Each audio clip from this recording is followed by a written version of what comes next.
So I think we initially started off with 5 stalwarts. I think we've ended up with 3. So we'll have a deeper discussion across what's out there.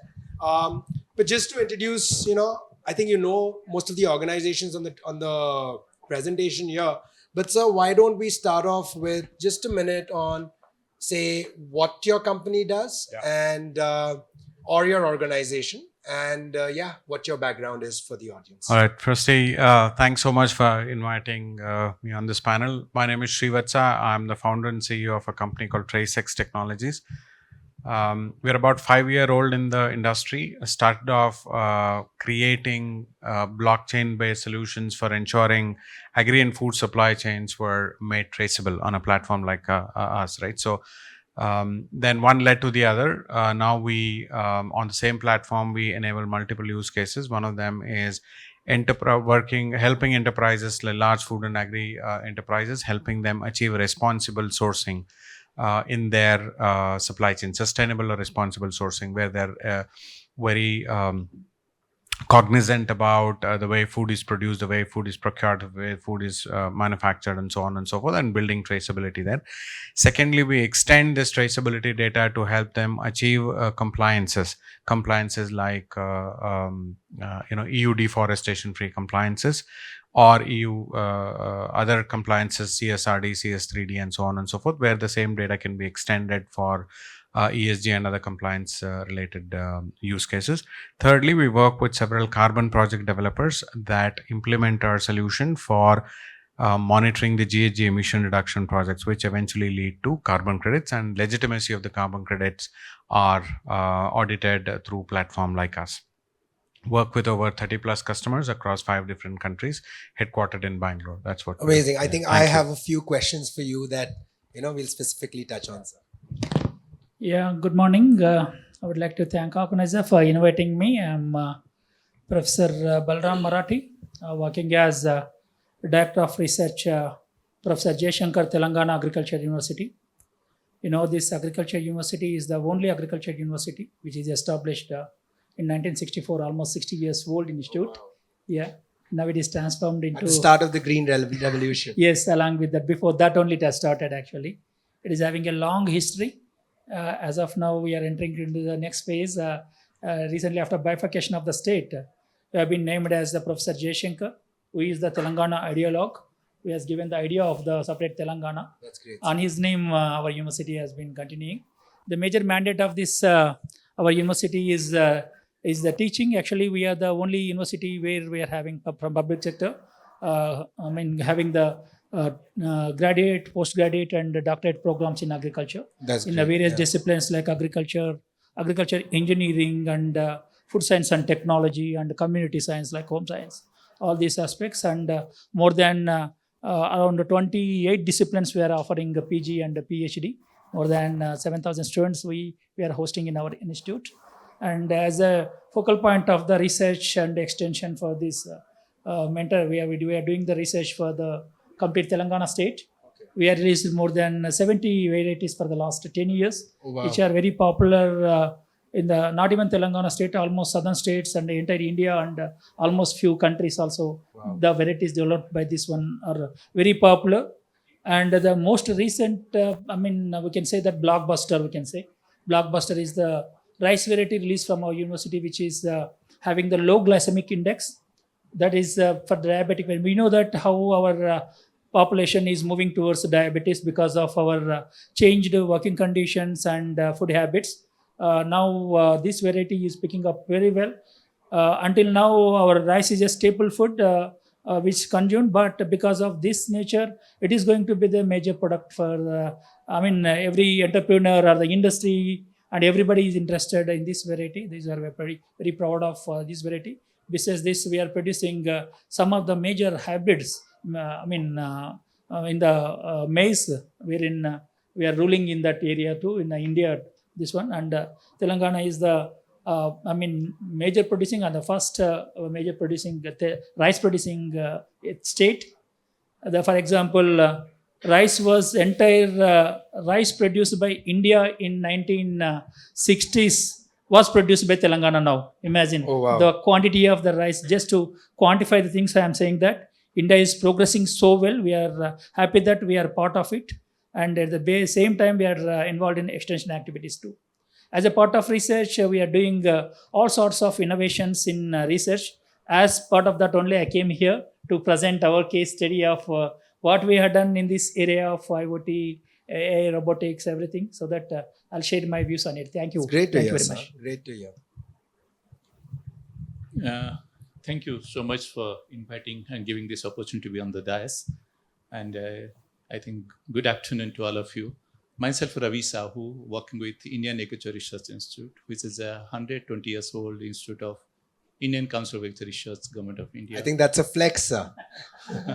So, and that is the breeding station for green revolutions. And you see all the dance in the agriculture field, in national, international.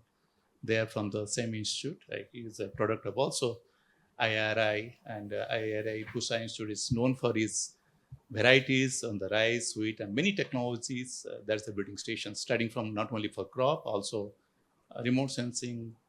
You talk of any technology, that's a breeding station for that purpose. It's at the same time also more than 60 years of deemed it to be university, offering again 29 disciplines, the courses, mostly in the masters and PhD. And my subject domain is into remote sensing, hyperspectral imaging, spectroscopy, IoT, drone remote sensing, data analytics.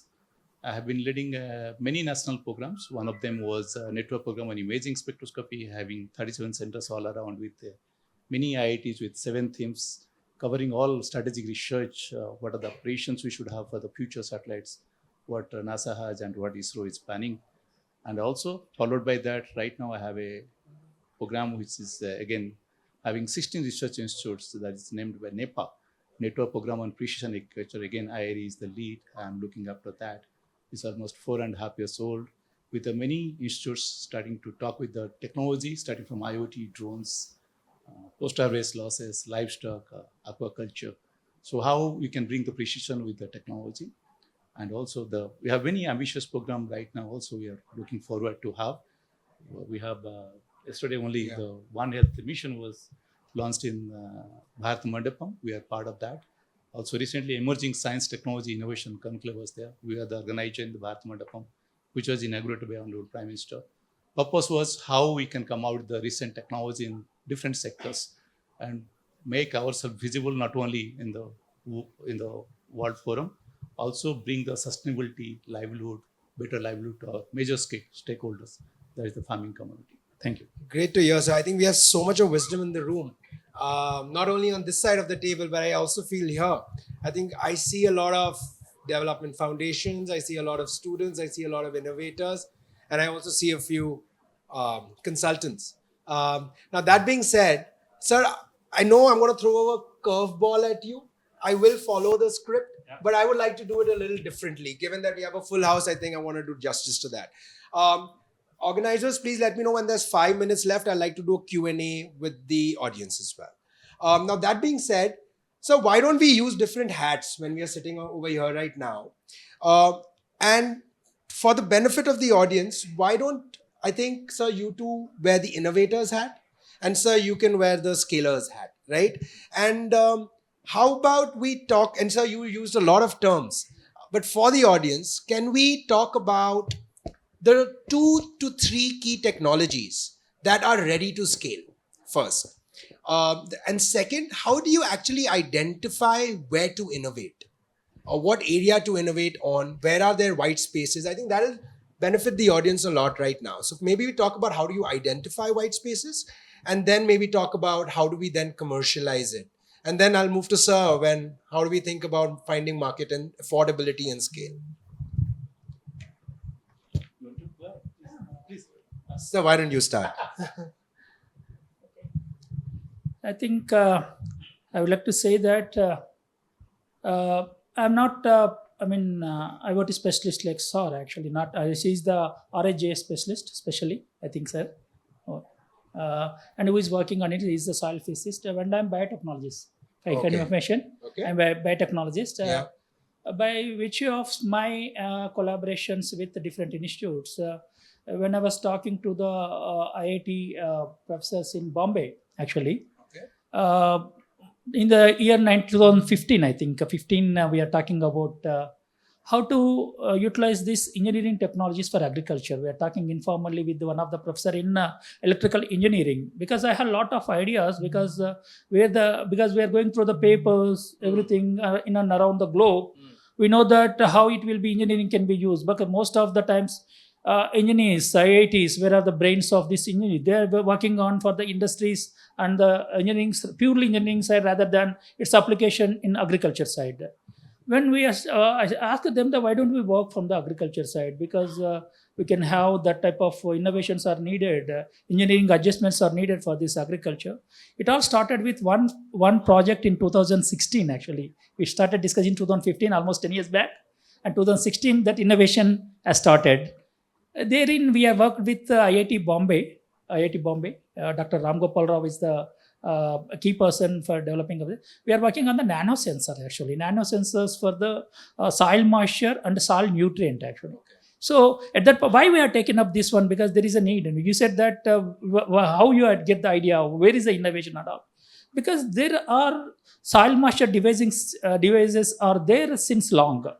But thing is, those are very bulk, and that is very costly, right?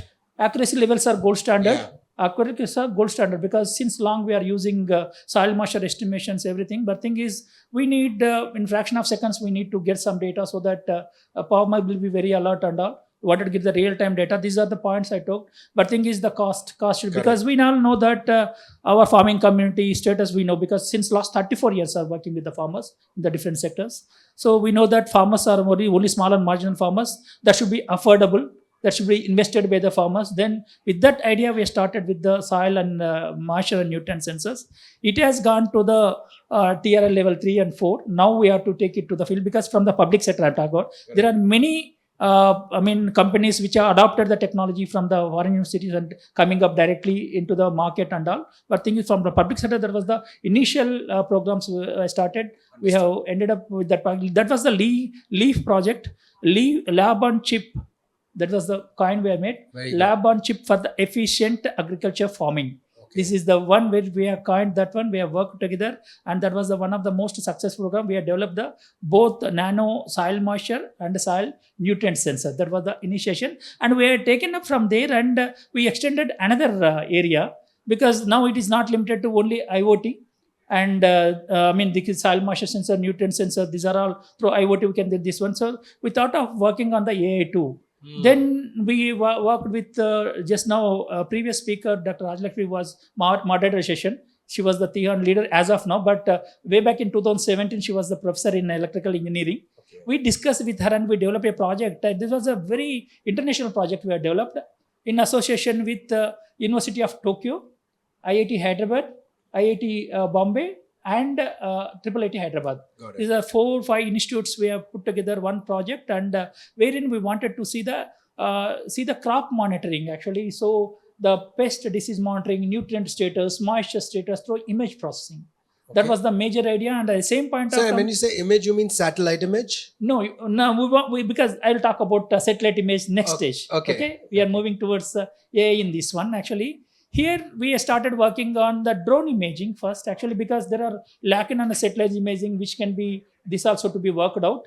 There are different types of, we have used different types of cameras like, RGB, red edge, thermal, hyper, so many cameras around. I don't know until that point of, because I'm the agriculture side, I know the need of it, innovation of it. And then we started discussing with University of Tokyo, which are the leaders in this area. Understood, we have taken the inputs from them, and we started working on the agriculture crops in Telangana in almost 8 years back. So if I were to summarize for the group, I think what you're saying is look out. Yes. Look what's commercialized there. Yeah. Indianize it to India. And if you were to put 2 ideas out there for the ecosystem, I think what I collected was nano soil moisture tests. And the second is drone-based imaging for pest identification and therefore automated pesticide use. Yes, automated pesticide use or weather advisories or whatever purpose you can use. Correct, only, sir. Yes, okay. That's a good. I mean, I think 2 ideas out there for the ecosystem if they want to pick up and scale. Yeah, okay. Sir? So thanks a lot for that. So I'm not taking up only the huge case studies what we have Correct. over the years working. To summarize is, as you say, where you pick up this problem. Yeah. So most of the time problems are stakeholder driven. Okay. And the Indian Conservation Research has 113 research institutes all around the country, 731 KVKs, Correct. agricultural science centers, Correct, and sir. also 60 plus universities like what we have. Yes, sir. So the problems are taken care of. Mostly they are well connected to the very extended extension services what we have. So problem statements are defined by those people and bring back to some of those academic research oriented institutes like IARI. So, and if you were to tell everyone, how do they connect with your KVKs? How can they go to the ground? KVK is the sandwich between Correct. the researchers and the ground in the field. Correct. So that is the place where you can see all the technologies demonstrated over there. And can everyone out here just go to any KVK? Any KVK, Hmm. like university, most of the Correct. KVKs are owned by centrally Yeah. by ICAR. Many are with the universities. Correct. So they are funded by council again. So KVK is the place where you can, like you have common public center, Correct. public Service center. centers. It's like that only. You have any problem, you go to KVK, you approach them. This is a kind of a agri clinic. Correct. So there you can get the solutions. If they don't have, subject matter specialist is not able to, like primary hospital, they'll refer to nearest Exactly. University or the nearest research institute. That's great. So this is what the whole framework is. Coming back to some of those success stories, for example, you look at, as you are looking at the pest and disease, we have a national program on the drone-based pesticide spray. The challenge remains is we need to do a lot of R&D for that purpose. It's not blank, you keep on spraying. Correct, sir. It needs to develop standard protocols, when to spray, how to spray, and where to spray. And what quantity to spray? Exactly. So for that purpose, there are two things. One is the technology should be there where that variability is, where that pest and disease incidence, either by the sensor or by the microenvironment monitoring. So this is what the kind of work. So Irrespective, So what you're saying is that you're more ground driven from the KVK that side. has to be. Yeah. The problem Correct. statement comes Correct. over there. We are more into strategic basic research. Correct. And so And what are again- those two ideas you're putting out there, sir? So one is, I'm talking now, Yeah. drone. One is the drone technology. Correct. So one is, if at all a drone goes with a low-cost sensor, flies and getting you the data, then same time it tells you the where to spray. Sir, So and- this is yeah. real-time variable rate technology, what you do in the tractor. And also the cutting-edge technology you can integrate with is like 5G and edge computing. That's what the research we are doing. And how to bring down to affordable, commercial, viable solutions for that purpose. It's very expensive at Got the it. time. But since we have a wonderful ecosystem with respect to drone technology, this is one only. Like this, we have many. Understood, sir. Understood. And sir, I think commercialization brings me to you. Sure. So firstly, blockchain is a very loosely used term. I've seen many people use that, right? And the use of this technology is to drive farmer income either through export or higher value realization through traceability. How does this work? What is most adaptable for a smallholder farmer? And how do we make it more affordable in the long run? Sure. See, I think when it comes to monetizing traceability, there are two ways, right? So one, brands that are looking at monetizing traceability by telling story of authenticity, story of transparency. That's one side. D2C is where I categorize them as. I'm mostly talking on the market side of things, right? The other side of traceability is how traceability is harnessed to render quality, to render sustainability claims, to render compliances. My experience of having been in this for 6 years, the second part that I talked about is where I have seen most success that's being achieved. While it's good for brands to tell a story about Where the produce comes from, practically if you see, especially in emerging economies like us, would we be ready to pay 10 rupees more for something where we hear a good story about? Why don't we just do a poll? We have 50 people Absolutely. in the room. Yeah. How many of you would pay 10 rupees to know which farm your produce has come from? Only one, sir. So this is practical problem as well, right? So and one of the, if you try to scale traceability from a consumer story, this is the challenge that every direct to consumer brand will have. I'll give you an example. 3 weeks ago, I was in UP. We are doing. We are exploring a project to implement traceability for Kala Namak rice. Kala Namak rice is known as Buddha rice, right? So from that part, it's only grown in 11 districts in eastern UP, right? It's GI tagged It's GI tagged as well. But the rice fundamentally, it's already selling at 390 rupees a kilo. It's by the way, it's one of the most fragrant rice I've personally eaten. It beats basmati, by miles. But then, because it's already at 390 rupees, it's unfair to go back and ask customer to pay 10 rupees more or 50 rupees more. If you generally see, would I pay? I wouldn't pay, but I would be very, very happy to know that I'm buying an authentic rice. I'll go back to the brand and buy consistently. I'll not go back anywhere else. So the storytelling now shifts to a different perspective, right? So you're creating a repeatable customer by talking about transparency, about a product that is so historical to us, so heritage to us. Right? Then the trust builds, and then you go back and buy. So that's a different type of harnessing traceability to going back and asking 10 rupees more. But let's look at why does this not work for farmer always, right? When you look at it farmer. So when we were doing the recce and survey, we realized that farmers buy the seed. Seed is most. I mean, sir would understand. He's the director at the research institute.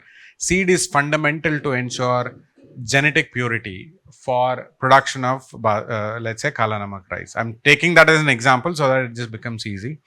But then fundamental problem is farmers firstly have problem with getting the right seed in the first place. Even though they get it, they're buying seed at about 120 rupees, 140 rupees a kilo, right? 40 rupees a kilo, not 120 rupees, my bad. They're buying at 40, 50 rupees a kilo. They sow it, they plant it, and eventually when they have the crop, they sell the crop at 140 rupees, which is by the way, if you compare it with a normal rice, 140 rupees a kilo is a good price for the farmer. But Kala Namak rice sells at 400 rupees, like I said, 390 to 400 rupees. Now, if you go back to the brand and then say, look, I want you to charge this more. I mean, I want you to give this 10 rupees more to a farmer or 2 rupees more to a farmer. They have a problem there because consumers are not ready to pay. Therefore, it won't translate. So this is the consumer story where traceability is great tool to improve brands positioning from a transparency and authenticity standpoint, not necessarily So are you trying to say right now traceability is a cost center for companies? It is. Invariably, it is a cost center for companies. Where do companies see this cost centers adding to their top line, right? Repeatability. That's one. And I'm saying if you look at traceability from a slightly different angle. So, for example, where I have seen companies using technologies like us have been able to realize larger top line is, let's say we work with a spices company. And the whole spice industry is guided by responsible sourcing, which means EUBT, Union for Ethical and Bio Trade, for example, especially if someone is exporting these products over to outside of India. Sustainable sourcing, responsible sourcing becomes a basic minimum standard. You have to ensure, social traceability. Traceability is not just about knowing where your farm is located, from where food is grown, right? So we categorize that as social traceability, where you are ensuring that fair wages are paid, there is gender equality, there is no child labor. These are very, very important part of anybody's sustainability journeys. Then there is fourth one, which is there is no deforestation. Your wildlife is not being impacted. These are all biodiversity conservation, right? This is all part of the traceability as well. So now it's non-negotiable for a company that's exporting to EU or US or wherever it is. Maybe not US, they care two hoots about it right now is where it stands, but EU is definitely, and Japan as well. So where this is the basic standard. Our customers have told us directly that if you don't implement these technologies and showcase the sustainability of their supply chains, they don't get newer businesses. Also, their existing businesses are under threat, which is Because it's become parity to do that. Absolutely. Therefore, they invest in this cost center without blinking an eye so that they know they can retain business and get more business. But again, not 10 rupees more. Again, I want to insist on the point that they will not be able to do that, right? This is another angle to look at. Third case study, and I'll stop there. I think I've taken a little too long. We work with Yokohama off-highway tires. We don't work only with agriculture and food companies. Yokohama manufactures tires and more than 40% of their business is in Europe, right? So they manufacture tire and send it to Europe. But 65% of the tires use natural rubber. So whenever they're doing Europe-bound shipments, they actually buy something called EUDR compliant rubber, which means they buy natural rubber from sources where it is proven that there is no deforestation. So for those set of natural rubber they pay almost close to 200 plus rupees per kilo of natural rubber, as against a conventional rubber where you have not necessarily established deforestation, which is about 140, 150. So there, if you see, it is magically working for farmer where they have been able to showcase traceability together with deforestation, right? So I'm largely, just to summarize, I think the traceability story is great when you look at it from a corporate standpoint, and don't always look at it from the consumer standpoint, which is hard to monetize. I'll pause there, but yeah. Awesome. And what are those two ideas you'd put out there? So What are the white spaces in your domain or adjacent to your domain that Sure. you think the ecosystem should work on? I think we should work on how do we digitize data. Digitizing data is one of the largest problem to solve for within the traceability And when you say area, right? digitizing data, why don't you articulate it to Sure. another? Let's say, for example, I'm a big fan of remote sensing. I think if there is any technology that can solve digitization of data, there are two things. One is remote sensing, the other one is IoT, right? So sensors where automatically data can be acquired into systems like us, right? So today it's still largely manual. It requires a significant manpower. Therefore, the cost becomes prohibitively high for everybody to implement. These are the two areas. Data acquisition is in fact, if I would say there is anything, I would prioritize data acquisition as one of the biggest white spaces where we can do a lot of work. Where you whether you use drones or whether you use remote sensing, open data sets, or whether we use IoT devices, these are all means to achieving this. Yeah. But that's where I would put it. I think just putting these three ideas together, one is say IoT based sensing data, drone based sensing data, and actually augmented data otherwise. I think the next question that I would like to ask our esteemed panel is, why is there no AI tool to help farmers with advisory today? What's limiting the ecosystem from creating a tool that farmers can get the right agronomy on? Because right now multiple pesticide for companies come on their farm and suggest different products, different usage, etc. So why is this not working? I think you should see from the point of farmer's point of view. You all know that most of the farmers in India are 80 to 85%, especially in Telangana, small and marginal farmers, which are just little educated and all. And what are the apps? Because there are number of apps are coming actually. There are number of apps. Now there is no dearth of apps actually. The problem is that actually these are not dynamic. First point. Okay. These are not dynamic. First I observed it. Second one is more so on dynamic for the audience. Yeah, dynamic means actually, for example, if the weather is changing today, right? Whatever based on the weather, because your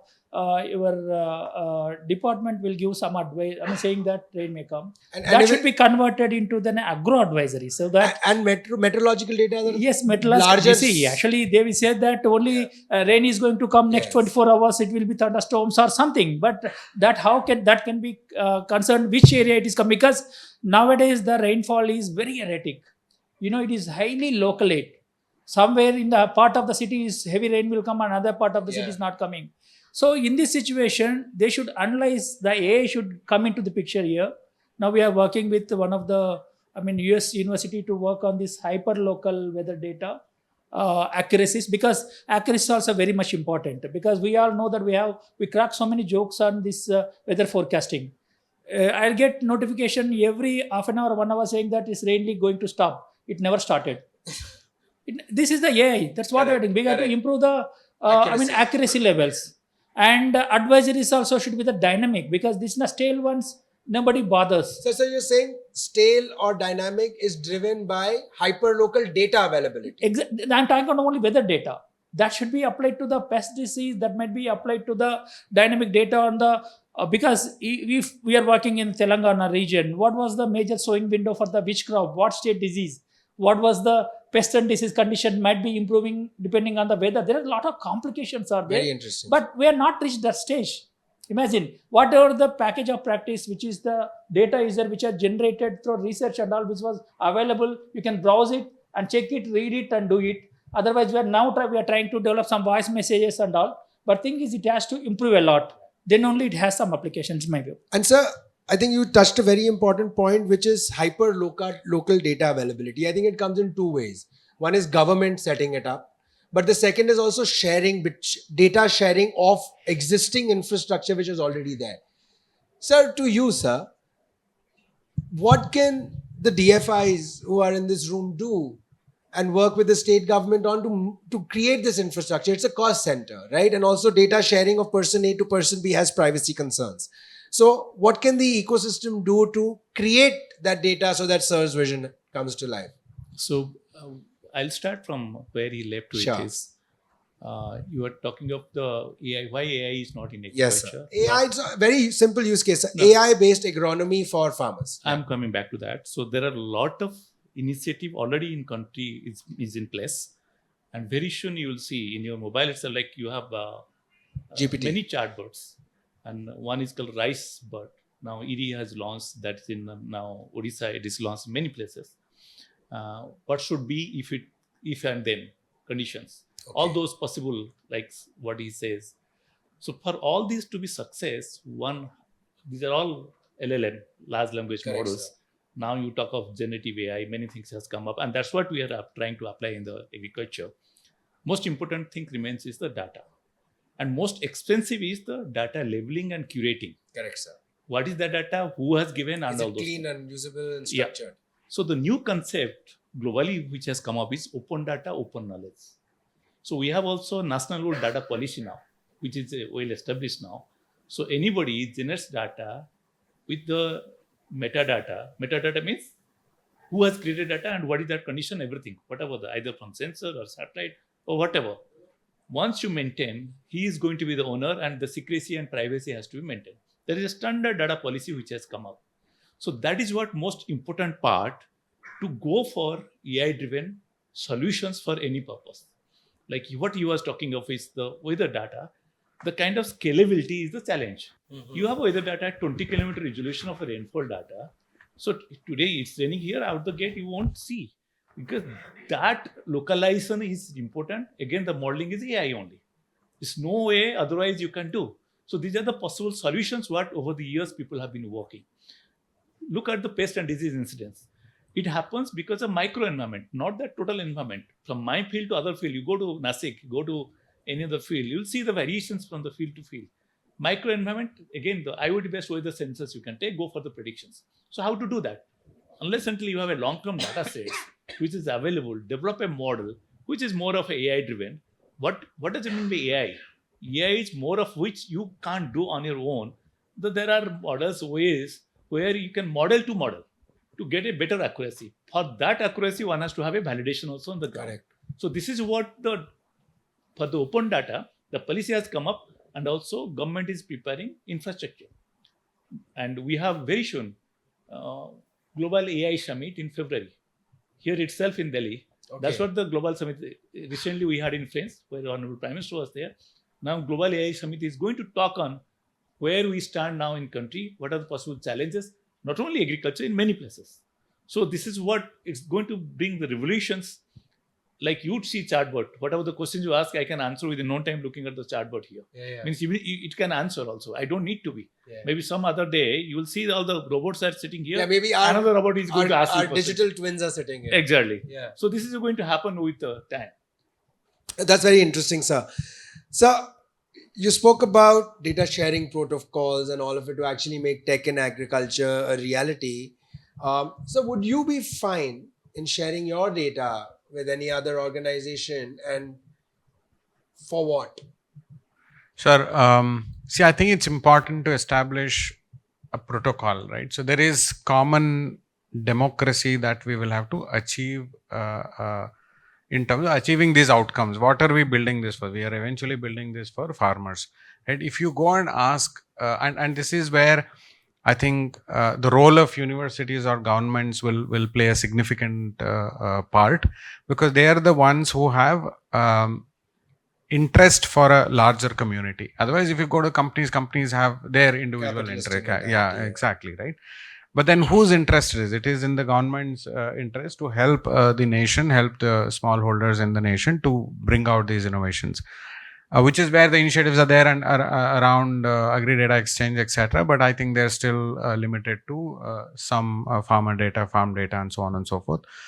But yeah, sorry, coming back to your question, fairly open to sharing data where there is a common understanding, where there is method to that madness, right? So you can't simply say that, okay, you please share your data and how it will be used, nobody knows, etc. Correct. But if there is a framework to this, a national framework to this, obviously you can get people to share their data. And for the policy government out here, do you see a gap in that for them to solve, or do you think there's already something which has not happened? Yeah, I think there is. People don't know what data to share, right? Firstly, as both the gentlemen said, I think there's a lot of data that's available with research institutes or with other government bodies. Are they more equally shared so that the models can be built? The models are hungry for data. If we don't have hungry, why in the AI world today there are only I shouldn't say only two, but there are two things that has been completely sorted very well. One is content. You don't have to write your own content today. You just have to explain your idea to a GPT. It will write the content. Second is, if you're a coder, you don't have to be a coder today to be a programmer, right? You just have to know what you're trying to achieve. You can vibe code. Why is that too sorted? Content is available via internet everywhere. Second, the code, GitHub, for example, what GitHub did to is humongous, right? So the code for over the last 2 decades, which is available out there. Therefore, the LLMs have been trained. The GPT models have been trained so well on code. It knows that, look, I want to, whatever you want to give a statement, it knows that it needs to generate 10 lines of code, 100 lines of code. But that is what is missing. That's what is currently missing. And if we can build that framework, I think I think sir is hungry to respond, so please, No, sir. no, some of those national initiatives is recently you might have heard the word called AgriStack. Correct. I've been hearing for the last 8-9 years, sir. So purpose is harmonizing all the sources of the data, pulling them together, making it to in the public domain anybody can access. That is particularly for the farmer. Farmer registry, his land registry, crop registry, everything is going to be. And the purpose is all the data should be available. Sir, but my cross question to you is, sir, it's this state-wise adoption of this is limited in terms of land record digitization, and that's not happening because of its own complications at the back end, sir. Right? Would you differ on that? And I won't differ because this is agriculture is a state subject. But still, federal government has hold over the state because of many policies. That's what's going on. AgriStack looks at whole India as one, not as one Telangana or Odisha or Andhra Pradesh. That is one. Another initiative government of India has taken is, you might look at the Kisan Sarathi. Correct. Again, is taken care by Indian Council of Research, where almost all the districts and states are covered. Right now, I think 1.7 crores farmers are registered there to give online advisories. That is with the Mighty directly to making it interactive, great, coming out. So their Kisan 2 series is coming up, where all AI developed models are going to be useful for that. So I think there are a lot of there are centers of excellence that multiple organizations out here are also looking to create that use AI related data, and I think integrating with that system would be. Let me tell you, sorry for the time constraint. I think we can extend. Right now is the kind of facility what I have, all curated level data of 80 million images. The field where he is working on high throughput phenotyping, phenomics, all the data of the crop standing we have. That kind so of we image. being your institute. Yeah. And if someone wants to partner with you, how do they do it? Simply agreement. It's a public institute. So Got it. It's open for everyone. Only the thing is formalities, modalities, IP protocols has to be followed. That's all. Got it. And as the very basic question, what you asked him is, he will be very comfortable provided you give the ownership, due credit, and secrecy or privacy maintained. Correct. Anybody can share the data. That's no issue. Yeah, just one point. I want to bring out an example where it would have been so nice if the state government, I don't want to mention the government, etc., had agreed to give us the data that we wanted. It, for example, we are supported by NABARD. We were working on a project called value chain financing, where the whole idea was to bring access to credit to a farmer using traceable data and tie up with one of the nationalized banks. And nationalized banks have, all of these banks use one portal called Fruits Portal, where the historical loan records for the farmer is captured on that platform.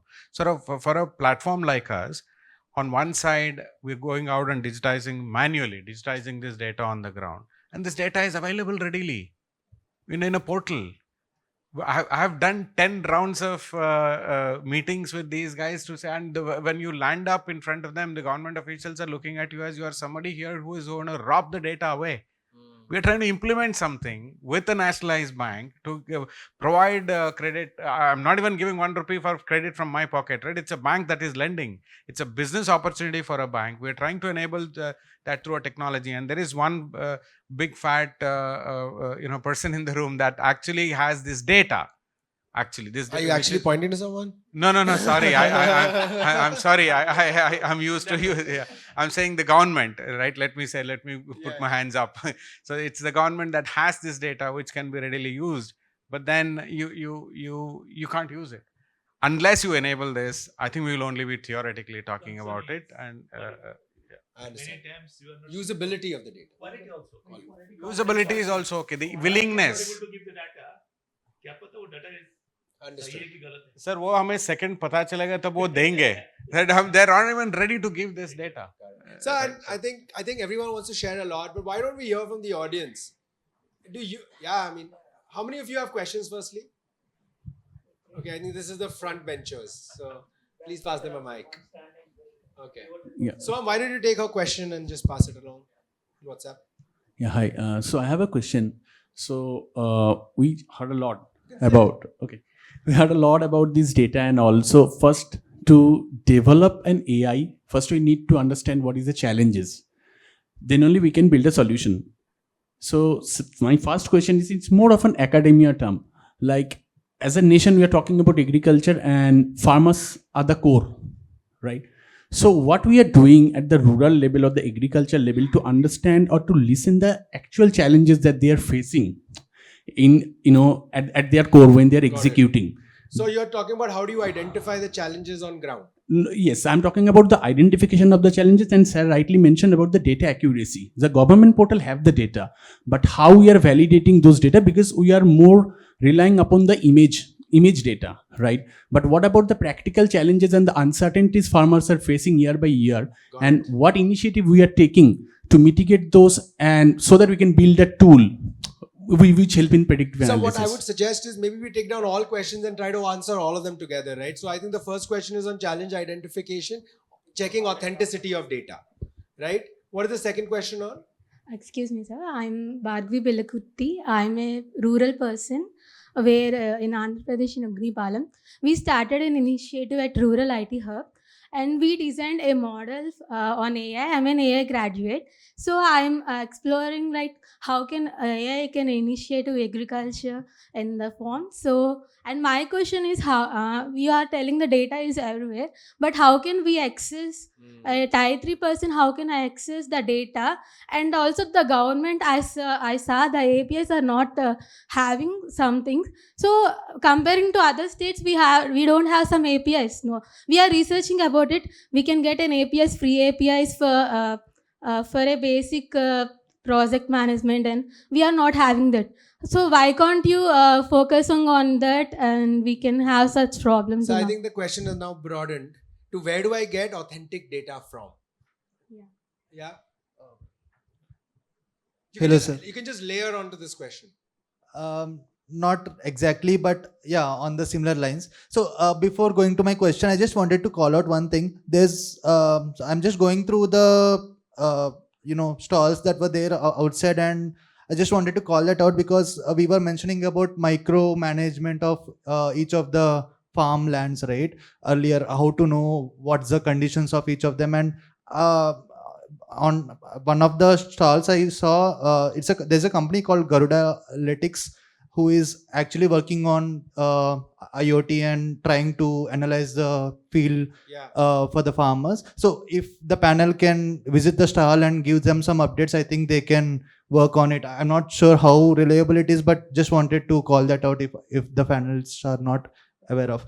But yeah, apart from that, on the Are similar you from lines. Garuda? No, I'm not. Okay. We three are from Deloitte, and we Okay. work on sustainability reporting Understood. for Understood. primarily US clients. But yeah, on the similar lines, we implement a lot of frameworks which are mandatory for investors and regulators for US clients. And similarly, we have a regulation called BRSR for India specific companies. And on the similar lines of what Srivatsa sir is saying, right? I was like, she can go sit. Sorry. Okay. Yeah. So he was highlighting a lot of good points, like we are following the social and governance aspects of the farmer problems, are also trying to address them as part of our products. And there is some data gap between what we know and what it is already available, and how to get the access to that data. So I wanted to know if what are some suggestions we need to we need to take in terms of what other kind of data we need to mandatorily I understand. disclose from so the if I take the liberty to re-articulate, yeah if I'm wrong, sure how do we where do we get authentic data from, and where do we find out what other data sets can augment our analysis? exactly. And how can we make it a framework so that all the companies can actually follow this framework and disclose their data accordingly? So Got it. Any other questions around the room? Would you want to add or something new? So I just want to add this thing. Let's make it crisp, I think. Yes. So basically, like apart from all the data collection and analyzing the data, everything, we have these government portals which just suggest the farmers to have some crop cultivated in some specific time. Let's say for agricultural land, or let's say climatic condition. But the farmers are not reliant on this data, like or the suggestion that government gives, because like on news we hear that this amount of loss to this plants or like cultivations field. So just wanted to like hear out like why this is resistant from the farmer side to just rely on this suggestion that How do you gives. get quality, authentic data? How do you identify where else to get data from, and how do you make it more usable and relatable for the last mile beneficiary? Anything else on top of this? Just on top, what words would you like to add to this? So now we understand that microclimate monitoring is very important through IoT products. So we manufacture temperature, humidity, and other weather parameter data using IoT products. We manufacture those products. So we are also in discussion with companies like Garuda Analytics. So now I understand that this data is needed by many entities. Like for Srivatsa sir, it might be needed for traceability, and for agricultural institutes for research purpose. No, can I have any suggestions on how what are the different ways in this data can be democratized, not just supplying to one specific company? Same access, right? So I think maybe. So all the So questions. before you answer, so would you be open to creating an API to give all of the data that you have? That's what I said. Yeah. It's a public domain. I'm a So public so servant. which website can people go on to get this? So that's what I'm saying. Yeah. So nothing is available right now for me. I have not given any data open unless until it is agreed. We have data, everything on the server. Okay. So if at all, suppose he is an IoT company, unless until he agrees, because today he says, "Ki, sir, I agree to this." Tomorrow he will copyright, make patent on my data and go back. Got it. And today he has a company on IoT. Tomorrow I don't know what is going to happen. This startup ecosystem you look at the way it is now. I think he knows how much struggle he might have done and what level he has. So, but before you go there, do you have firstly quality verified data? Yes, no. Exactly. Okay, so you have what they want. Yes. Okay. So now concern remains is the first question what he has is very right question. How you will be problem driven, right? And how you can use AI for that purpose. one example, let me tell again from the pest and disease. Farmer goes for spraying, looking at your field. He has sprayed, I should spray. But not necessarily he needs to spray. So here AI is going to work. You could see the leafy looks to be yellow, maybe because of some disease. He will spray for that and go to a medicine store, the pesticide Understood, store, sir. get that. Even if he doesn't go to a specialist, because he has to sell his product. So now here, before visual symptom, if at all I can dictate and I can tell what is going to happen, there are two approaches. One is what he said with the IoT. If you can predict based on the weather, these are the hotspots where then you can go for spray. Another is sensor based. That's what we are working on. So if at all you just fly all around or get from the satellite, you know what are the hotspots where you have BPS. Correct, sir. Where you have a rice blast. Like in Telangana, it's very common. All the rice growing areas. Same also for many crops. So this is what AI is helpful and is going to helpful. And people started working on that. There are many startups working right now. And outside, I think I could see, coming back to the soil, data availability. There is a company, is here, I think, Krishi Tantra, Correct. who is working on the Correct. soil data. They are working with them. I am also part of the mentoring them. So they have been working a portable soil FTR meter, which we have developed. How you just go to the field, get the soil sample. Within no time, you get the soil health estimated for the few parameters. So I think we have a lot of. I definitely do know of NABARD, which is driving this initiative. I think, like NABARD has done for Sahakar Sarathi, which is the shared services entity for rural cooperative banks.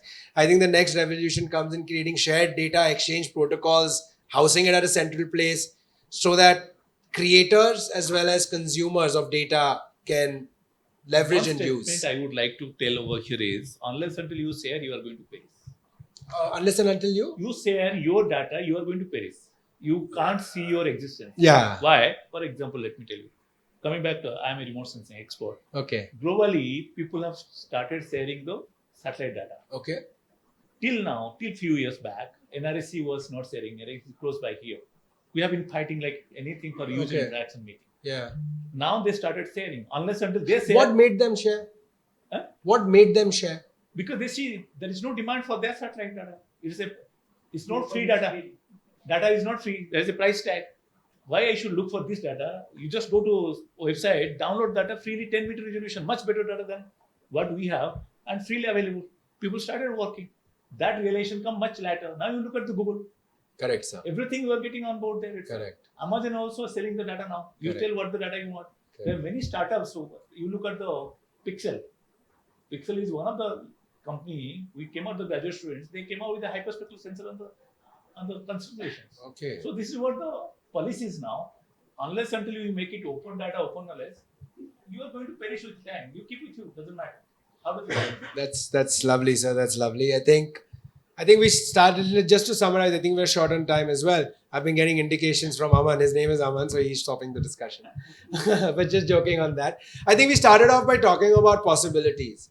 And I think just to summarize where we stand today, I think there are 4 innovations that you, the ecosystem, can work on. One is nano-based soil testing. Second is drone-based, sensor-based advisory. Third is AI-based tools to ensure that there is relatable information to make decisions. I think on traceability, one key thing that we learned was understand why are you relevant? Are you a cost center that drives value, or are you a person that drives value overall? And I think we ended with the fact that there is a need for an integrated ecosystem so that people like you can know where to get the data from.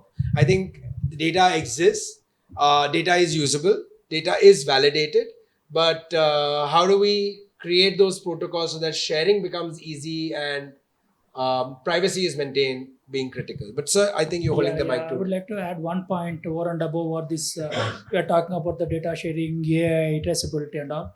We know that it is one of the biggest area, we have in future is that automated farm machinery. Okay. Yes. Automated, that is the one of the biggest. Like automated tractors. Exactly. Automated tractors, might be robots are going to weed for you, spray for you. There are so many things are happening in this area.